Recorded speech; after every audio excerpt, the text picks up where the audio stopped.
ராஜ குடும்பத்தை சேர்ந்த மாதிரி ஜோசியம் கேட்குற மாதிரி ஹிருதயத்தை பிடிங்கி கேட்டாள் சுவாமி ஆஞ்சநேயன். ராஜ ரிஷி ராஜ குடும்பத்தை சேர்ந்த மாதிரி தோன்றதே நாள். அடுத்தது அப்படி சொன்னா கூட போறாது, தேவ பிரதிமௌ தேவாம்சம் புரிந்தினா மாதிரி என்ன தோன்றது, ராஜ ரிஷி தேவ பிரதிமௌ தாபசௌ சம்சிதௌ ரதௌ தாபசௌ சுதர்மத்தை விடாமல் அனுஷ்டானம் என்ற பெரியவாள் மாதிரி நான் தோன்றது. சுதர்மானுஷ்டானம் என்றவாள் முகத்தை பார்த்தாலே தெரியும் அது சுதர்மானுஷ்டானம் என்ற பெரியவாள் மாதிரி நான் தோன்றது. எல்லாத்துக்கும் மேலே சம்சிதௌ ரதௌ ஏதோ ஒரு விரதத்தை எடுத்துட்டு தீவிரமாக அனுஷ்டானம் என்ற பெரியவாள் மாதிரி தோன்றதே. பகவான் பிதிருவாக்கியங்கிற விரதத்தை எடுத்து அனுஷ்டானம் பண்ணுறானே ஹிருதயத்தை பிடுங்கிற மாதிரி கேட்டானே. சம்சிதௌ ரதௌ ஏதோ ஒரு விரதத்தை எடுத்துட்டு அனுஷ்டானம் தீவிரமாக அனுஷ்டானம் என்ற பெரியவாள் மாதிரி தோன்றதே. அப்பேற்பட்ட தபஸ்விகளான நீங்கள் இந்த பூமிக்கு எங்கே வந்து சேர்ந்தேள்?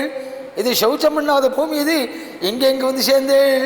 கத்தேஷங் கதமிமம் பிராப்தௌ பவந்தௌ வரவர்ணினௌ தைரியவந்தௌ சுவர்ணாபௌ கௌயுவாம் சீரவாசசௌ. உங்களை பார்க்குற போது ஒன்றுக்கொன்று சம்பந்தம் இல்லாமல் இருக்கே. உங்கள் பாகுபலத்தை பார்க்குற போது இந்த உலகத்தையே அடக்கி ஆளக்கூடிய திறமையுள்ளவாளாக தோன்றது. தைரியவந்தவும். ஆனால் நீங்கள் கௌயுவாம் சீரவாச மர உரி கட்டின்றிருக்கேளே, தேசத்தையே ஆளக்கூடிய பாகுபலம் உள்ளவாளாக தோன்றது. மர உரி கட்டின்றிருக்கேளே. நிஸ்வசந்தௌ வரபுஜௌ. உங்கள் ரெண்டு பேருடைய பாகுபலத்தை பார்க்குற போது இந்திராதி தேவதைகளோடு நிற்க முடியாதுன்னு தோன்றது. வரபுஜௌ அப்போ ஏற்பட்ட பாகு லட்சணம் தெரியும், வீர லட்சணம் தெரியுது. இந்த ஸ்ரீரங்கத்தில் பார்த்தீங்கன்னா தெரியும், பெருமாளை தூக்கி தூக்கி தனியாக ஒரு உருண்டை இருக்கும் அவளுக்கு. சில பேருக்கு சில அடையாளம். அதே மாதிரி பானங்களை விட்டு விட்டு கைக்கு ஒரு தனியாக அடையாளம் தெரியுமா, அந்த வீரனுடைய அடையாளம். அந்த அடையாளம் தெரியுறதான் ராமனுக்கும் லட்சுமணனுக்கும். வரபுஜௌ மகாவீரர்களும் தெரியறது கை பானத்தை பார்க்கறதோ. ஆனால் பெருமூச்சு விடுறேளே, சத்தை குறுக்க பெருமூச்சு விட்டுருக்கேளே. உங்கள் சரித்திரம் கேட்டால் கூட பெருமூச்சு விட மாட்டாள். நிஸ்வசந்தம். ராமன் சீதா வியோகத்தால் பெருமூச்சு விடலான்னு அது அப்படியே ஹிருதயத்தை விடுங்கிற மாதிரி கேட்டாள் ஆஞ்சநேயன். நிஸ்வசந்தௌ வரபுஜௌ. நீங்கள் என்னத்துக்கு பெருமூச்சு விடணும்? கை பலத்தை பார்க்கறதுக்கும் பெருமூச்சு விடுறதுக்கும் சம்பந்தம் இல்லாமல் இருக்கேன். என்ன உங்க கை எதற்காக பெருமூச்சு விடுறேன்? தேசங் நீந்த இமாம் நதீம் சுபஜலாம் ஷோ இப்படின்னா பேசணும். சோபயந்தௌ தரஸ்வினௌ. உங்கள் திவ்ய சரணம் பெற்ற உடனே இந்த பம்பா நதியை பெருமை அடைஞ்சிருத்து. இமாம் நதியும் இல்லையா, மகான்கள் எந்த நதியில் ஸ்நானம் பண்ணுறது பெருசு இல்லை. மகான்களில் எந்த துறையில் இறங்கி ஸ்நானம் பண்ணுறாலும் அந்த துறையில் இறங்கி ஸ்நானம் பண்ணும். ஏன் தெரியுமோ, அவள் திருவடி பட்டாலே நதிக்கு ஒரு தனி பெருமை உண்டு. நதியினால நமக்கு பெருமை, ஆனால் மகான்களுடைய திருவடி படுறதுனால நதிகளுக்கு பெருமை. அது மாதிரி உங்கள் திருவடி பட்டவுடனே இந்த பம்பா நதியை பெருமை இழந்துடுத்து நினைக்கிறேன். இமாம் நதீம் சுபஜலாம் சோபயந்தௌ தரஸ்வினௌ தைரியவந்தௌ சுவர்ணாபௌ கௌயுவாம் சீரவாசசௌ நிஸ்வசந்தௌ வரபுஜௌ த்ராசயந்தௌ மிருககணானி அன்யாம் சவனசாரிணா. 10 நிமிஷத்துக்குள்ளே ராம எத்தனை குழஞ்சிட்டான் தெரியுமோ. காட்டில் இருக்கிற மிருகங்கள்லாம் அப்படியே ராமனை கண்குளிர பார்க்கிறதாம். யாராக இருந்தாலும் கண்ணப்படுங்கிற விக்கிரம் இல்லையா ராம விக்கிரம், அப்படியே பார்த்துட்டே வருதாம். பகவானுடைய திருவடி அனுபவிக்கிறது, முழங்கால் அனுபவிக்கிறது, மர உரைங்கிறது ஒரு சாட்டு இடுப்பில் மரியாதைக்கு இருக்கும், அவ்வளோதானே. தொடையழகு அனுபவிக்கிறது, இடுப்பு அனுபவிக்கிறது, கையை அனுபவிக்கிறது. இப்படி கொஞ்சம் கொஞ்சமாக பார்த்துட்டே மேலே வர்ற போது தோளில் இருக்கிற வில்லு கண்ணில் படுறதாம். அந்த வில்லை பார்த்த உடனே குடல் தெரிக்க பறந்து ஓடுறதாம் மிருகங்கள்லாம். இன்னென்ன இந்த கை கம்போடு வந்தாலே கிட்ட வர மாட்டேங்கிறது குரங்குகள். இன்னென்ன ஆயுதம் தனக்கு எதிரின்னு அந்தந்த ஜாதிக்கு தெரியுமே, வில் தனக்கு எதிரின்னு தெரியுமோன்னு மிருகங்களுக்கு. அந்த வில்லை பார்த்த உடனே பயந்து நடுங்கி ஓடுறதாம். திராசயந்தோ மிருக கணானே அன்யாம் சவனசாரிணா. உங்கள் வில்லை பார்த்த உடனே மிருகங்கள் நான் நடுங்கி ஓடுறதே. நீங்கள் எப்படி விளையாட தெரியுமா? பம்பை. இதை கேட்டுட்டு தான் சுவாமி தைரியத்தை இழந்துட்டார். இந்த மேதாவிட்ட எப்படி பதில் பேசுறதுன்னு என்ன சொன்னா தெரியுமோ? பம்பா தீரருகான் விருட்சானி வீக்ஷமானோ சமந்ததா. சமந்ததா ஈக்ஷமானோ வீக்ஷமானோ. எங்கள் பம்பா நதி கரையில் முளைச்சிருக்கிறேன், ஒரு மரம் செடி கொடி விடாமல் என்னத்துக்கு ஒத்து ஒத்து பார்த்துன்னு வந்துருக்கேள். பம்பா தீரருகான் விருட்சானி வீக்ஷமானோ சமந்ததா ஈக்ஷமானோ வீக்ஷமானோ வீக்ஷமானோ சமந்ததா. ஒரு கிளை செடி கூட விடாமல் பகவான் லட்சணம் ஒத்து ஒத்து பார்த்து வரானாம். அதை ஹிருதயத்தை பிடுங்கிற மாதிரி கேட்டான் ஆஞ்சநேயன். வாசுவாவே ராமனும் லட்சணும் ஒரு மரம் செடி கூட்டி விடாமல் பார்த்து வரானாம். ஏன்னாள் அவன் கபந்தம் சொல்லியிருக்கான், சுக்ரீவோ நாம தர்மாத்மா, சுக்ரீவன் இருக்கான் வான ராஜா, அவனை போய் ஸ்டே பண்ணிக்கோன்னு சொல்லியிருக்கான். என்றைக்கும் ராமநாமாவை ஜபம் பண்ணி ஹிமாலயத்தில் உட்காந்துருக்கான் அப்படின்னு ரிஷிலாம் சொல்லி தீர்மானமாக சொல்லியிருக்காள். மகாபாரதத்தையும் பீமன் போய் ஹிமாலயத்தில் சந்திச்சான்னு அதை செகண்ட் பண்ணி கொடுத்துருக்காள் வியாசாச்சாரியாள். இன்றைக்கும் ஹிமாலயத்தில் ஆஞ்சநேயன் கந்தர்வாள்லாம் கூட ராமநாமாவை ஜபம் பண்ண சொல்லிட்டு இப்படி தானும் கேட்டுட்டு அனுபவிச்சுன்னு ராமநாமாவை ஜபம் பண்ணி அப்படி இருந்துருக்கானாம்.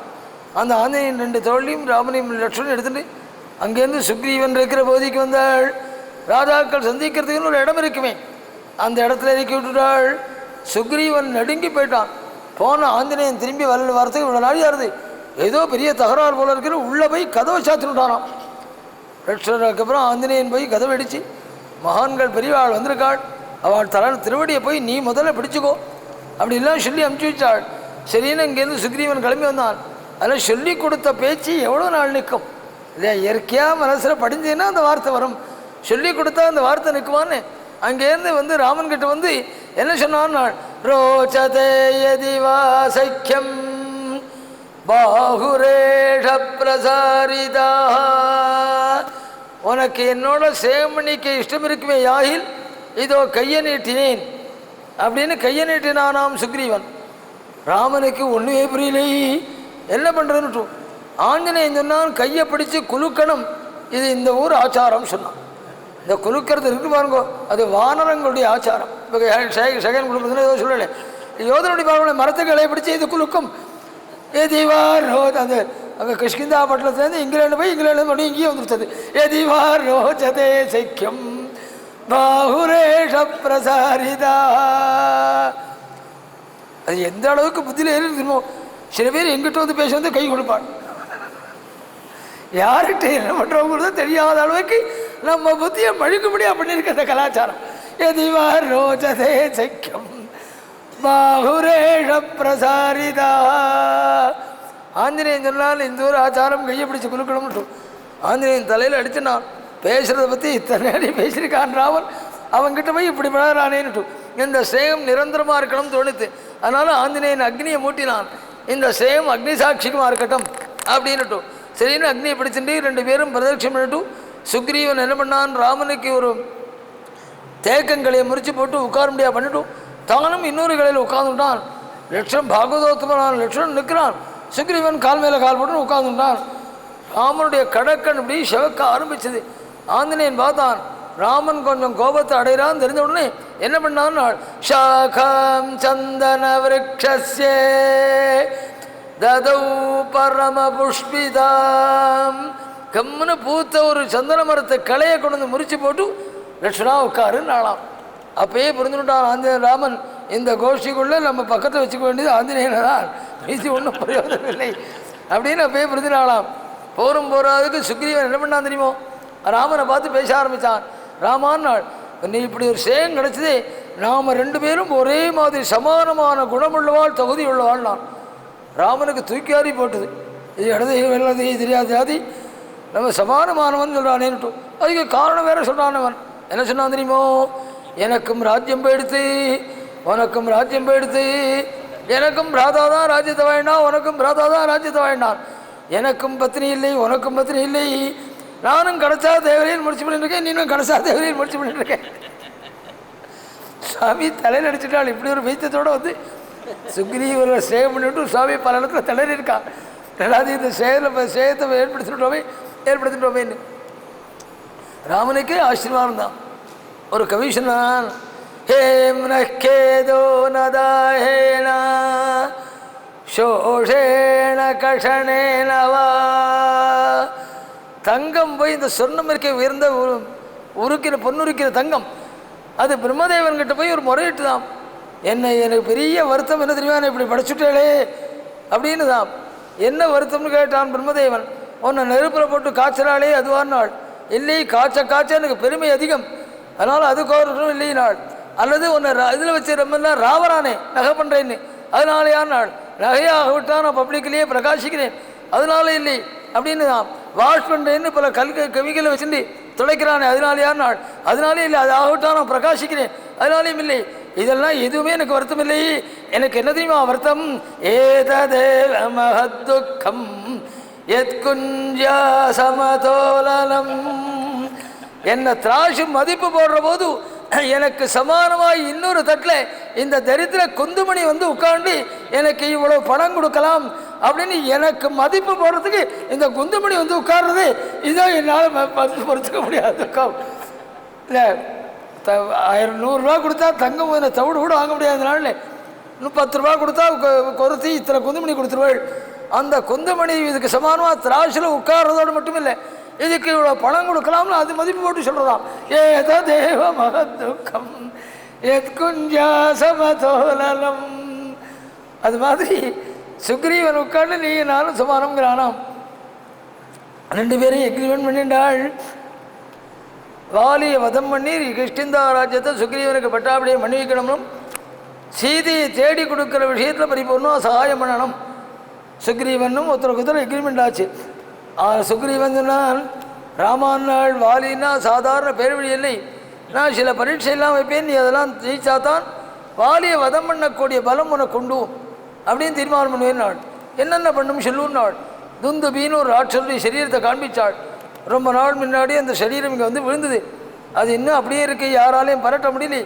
அதை நீ நகர்த்தி வச்சுட்டேன்னா போகிறோம், நீ வாலியை வதம் பண்ணக்கூடியவன் தீர்மானம் பண்ணுறேன். நாள் சுவாமி கால் கட்டவர்களால் அப்படி கல்லினாள். 10 யோஜனை தூரம் மரண போய் விழுந்தது. சுக்ரீவனுக்கு சந்தேகம் ஜாஸ்தியாக போயிடுச்சு. ராமாநாள் நான் பரிசோதிக்காமல் சொல்லிவிட்டேன், அது பல வருடம் முன்னாடி விழுந்தபோது நல்ல வெயிட்டாக இருந்தது, நான் இன்றைக்கும் அப்படி தான் இருக்கும்னு நினச்சிட்டு இருந்தேன். அது வெயில் எல்லாம் காஞ்சி ஒரேடியாக நெட்டி மாதிரி ஆயிடுச்சு போல இருக்கு, அதனால தான் நீ இவ்வளோ தூரம் தூக்கி போட்டேன், அதனால் எனக்கு இன்னும் சந்தேகம் ஜாஸ்தியாக எடுத்தேன். நான் பின்ன என்னடா பண்ணோம்னா 7 தேக்க மரம், அதில் ஒரே ஒரு பானத்தால் ஒரு மரத்தை நீ வெட்டி கீழே தள்ளிட்டேன்னா வாலியை வதம் பண்ணுவேன்னு நம்புறேன். நான் சுவாமி ஒரே பானத்தால் 7 மரத்தையும் வெட்டி கீழே தள்ளினாள். கட்டாயம் நீ வாலியை நிகிரகிப்பாய் அப்படின்னு நம்புறேன் சொல்லி சந்தோஷப்பட்டு சுவாமி சொன்னவள் போய் யுத்தத்துக்கு கூப்பிடுனாள். வாலி யுத்தத்துக்கு கூப்பிட்டாள். வாலிக்கும் சுக்ரீவனுக்கும் அபாரமான யுத்தம் நடந்தது. சுக்ரீவன் திரும்பி திரும்பி பார்த்தான், ராமன் ஏதாவது காப்பாற்றோன்னு சுவாமி பேசாமலே இருந்துட்டாள். எடுத்தான் ஓட்டம் ஓடி வந்து ரிஷிமுகபுரத்தில் வந்து குதிச்சுட்டான். வால்மீகி சொன்னாள், யுத்தம்னு வந்தால் வாலி எக்ஸ்பர்ட்டே தவிர ஓட்டம்னு வந்தால் சுக்ரீவன் தான் எக்ஸ்பர்ட்டான். அதில் வாலியால் ஒன்றும் பண்ண முடியாது. அது அவனே பெருமையாக சொல்லியிருக்கான், நான் 3 தடவை லோகத்தை சுற்றிருக்கேன், வாலி துரத்தில் வந்தாலும் அவனால் என்னை பிடிக்க முடியல ஆகும், நான் ஓட்டத்தை அவனை எக்ஸ்பர்ட்டுன்னு. இல்லை, ஒன்றில் பலவீனமாக இருந்தால் இன்னொன்று பலமாக வைக்க வேண்டாமா, அதுலேயும் ஓட்டத்தையும் தோல்வியாக இருந்தால் எங்கேயா மாட்டினுடுவான், ஏதாவது ஒன்றில் பலமாக வைக்கணுமே. அதனால் ஓட்டத்தில் மகா எக்ஸ்பர்ட் ஆவான். எகிரி குதிச்சான் வந்து ரிஷிகுமரன் வந்து குதிச்சுட்டான். சுவாமிகிட்ட சொன்னான், ராமான் நான் ஏதோ மாமரம் தென்னை மரம் பார்த்து பிரச்சாரத்தை கிடச்சது அல்லது யாராவது எடுத்து போனால் கைத்து பிடிங்கிட்டு ஏதோ சாப்பிட்டு முன்னாடி இருந்தேன், என்ன எதுக்கு ராஜ்யத்தை வாங்கிக்கோல கிளப்பி விட்டு இல்லை குத்து வாங்க முடியாது பண்ணிவிட்டியே ராமான். சுவாமி சொன்னாள், சுக்ரீவான்னாள், உன்னை குத்து வாங்க சொல்லணும் பண்ணணும்னு என்னமில்லைடா, உங்கள் அண்ணாவை பார்க்காம நான் வாக்கு கொடுத்துனேன், உங்கள் அண்ணா வரவிட்டு யார் வாலி யார் சுக்ரீவன் எனக்கு தெரியல. சில குடும்பத்தில் 2 பேரும் ஒரே மாதிரி இருப்பாள், அது மாதிரி இருக்கே, நான் வாலின்னு நினச்சின்னு ஒன்றை வதம் பண்ணிவிட்டா என் ஜென்மாவே வீணாக போயிடும், அதனால ஒன்றும் பண்ண முடியாமல் போயிடுத்தான்னு சொன்னாள். இது வெளியில் சொன்ன காரணமே தவிர உண்மையான காரணம் என்னன்னாள், பகவான் ஒன்றும் அதுவும் ராஜா ஒன்றும் தப்பு பண்ணவன தண்டனை இல்லாமல் விடாது ராஜாவுடைய குணம். அது என்னன்னாள், பாகவதோத்தமனான லட்சண 10 நிமிடம் நிறுத்தி வச்சாலும் அதற்காகவே குத்து வாங்கட்டும் விட்டாளாம் சுவாமி. அதனால் என்ன பண்ணாலும் அந்த லட்சுமணி அனுகிரகம் இல்லாமல் ஐஸ்வர்யத்தை அடைய முடியுமா? அதனால் என்ன பண்ணினாள், லட்சுமணனை கூப்பிட்டு லட்சுமணான்னாள். கஜபுஷ்பின்னு ஒரு கொடி, குந்திப்பூன்னோ ஏதோ ஒரு தமிழ் சொல்வாள், தமிழ் சட்டம் நிலவில் எனக்கு. கஜபுஷ்பின்னு அதுக்கு சம்ஸ்கிருதத்தில் பேர். அந்த கொடியை எடுத்து லட்சுமணா நீ சுக்ரீவனுக்கு மாலையாக போட்டுடா, வாலிக்கும் இவனுக்கும் அடையாளம் தெரியறதுக்காக எனக்கு உபயோகப்படட்டும் அப்படின்னாள். மாலையாக போடுன்னு சொல்லி அவனை விட்டு மாலை போட சொன்னாள். என்ன அர்த்தம் தெரியுமோ, உன் காருண்யம் கடக்கட்டுனா லட்சணோ லட்சிசம் பண்ணா, அவன் இல்லாமல் ஐஸ்வர்யம் கிடைக்குமா, பரவாயில்லையே கருணை செலுத்தலான்னு சொல்கிற மாதிரி வாலி லட்சணனை கொண்டு சுக்ரீவனுக்கு மாலை போட சொல்லி இனிமேல் போய் யுத்தத்துக்கு கூப்பிடு, நான் பார்த்துக்கிறேன் நாள். சுக்ரீவன் சொன்னான், ராமான் நாள் கட்டாயம் பார்த்துக்கிறதா இருந்தால் நான் போகிறேன், நான் இனிமேல் 2வது தடவை குத்துவாயினா நேராக பரலோகத்தை போட்டு தான் இங்கே வர முடியாது, கட்டாயம் நான் வதம் பண்ணுறேன்டா வாலியேன்னு சொல்லி 2வது தடவை யுத்தத்துக்கு அனுப்பிச்சாள். மணி 5 போகிறதும் எல்லோரும் காபி சாப்பிடலை. அதனால் ஒரு 20 நிமிடம் கதையை நிறுத்திக்கிறேன். கைகால் நம்பி போய் காபி சாப்பிட்டுட்டு வந்துட்டு எல்லாம் உடனே 5, 20, 25க்கு மேல் கூட கதை ஆரம்பித்து 7 மணி வரை பரவசம் நடக்கும். 7, 7:15 நிறுத்திக்கிறோம். 7 மணிக்கு எல்லோரும் கிளம்புறவங்க தெரிவிச்சுக்கிறோம். எல்லோரும் வாசிக்கு போய் கைகால் பண்ணி காபி சாப்பிட்டு வந்துடலாம். 5:20 கதை ஆரம்பிக்கலாம் அப்படிங்கிறத தெரிவிச்சுக்கிறோம். ஜானகீகாந்த ஸ்மரணம்